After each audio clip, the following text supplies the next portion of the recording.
అండి మొన్న నేను చూపించాను కదా కలంకారీ క్లాత్లు. అవి వాళ్ళకి అక్క చెల్లికి ఇద్దరికి ఒకేలా కుట్టానండి. ఇదైతే back and front round neck పెట్టాను. హ్యాంగర్స్ కొంచెం డిఫరెంట్గా ఇచ్చాను. కుచ్చులు పెట్టాను. బఫ్ హ్యాండ్స్ పైన కింద బఫ్ పెట్టాను. బఫ్ అడిగారు అందుకని పైన కింద బఫ్ పెట్టాను. అలాగే ఈ రెండు కూడా నేను బోట్ నెక్ పెట్టానండి. ఇదిగోండి ఇలాగా బోట్ నెక్ పెట్టాను. షోల్డర్ దగ్గర మాత్రం పైన కుచ్చి పెట్టాను, కింద ప్లెయిన్ వచ్చింది. దీనికి వచ్చి రౌండ్ వాటర్ డ్రాప్ ఇచ్చానండి. కిందంతా అంబ్రెల్లా కటింగ్. దీనికి మాత్రం హ్యాంగర్స్ సింపుల్గా ఇచ్చారు. అలాగే దీనికైతే బోట్ నెక్ డైమండ్ ఇచ్చాను. ఇవి మాత్రం హ్యాంగర్స్ 3 స్టెప్స్ ఇచ్చాను.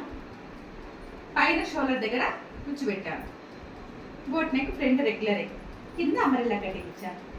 సేమ్ ఇది ఎలాగైతే కుట్టాను సేమ్ టు సేమ్ అదే ప్యాటర్న్ అక్కల చెల్లెలకి ఇద్దరికి ఒకేలా కుట్టానండి. ఎటువంటి కనీసం హ్యాంగర్స్ డిజైన్స్ కూడా మార్చకుండా సేమ్ టు సేమ్. నాకైతే ఈ ఆర్డర్ చాలా సంతోషం ఉంది. ఒక డ్రెస్ కుట్టించాము, మళ్ళీ ఒకరు కుట్టించుకున్నారు. మళ్ళీ మా పిల్లకాయలు బాగా నచ్చాయని చెప్పి వాళ్ళు సేమ్ మళ్ళీ అలాగే కావాలని చెప్పి 2 డ్రెస్సులు కుట్టించుకున్నారు. నాకు నిజంగా ఇవైతే చాలా హ్యాపీ. ఎలా ఉన్నాయి చెప్పండి.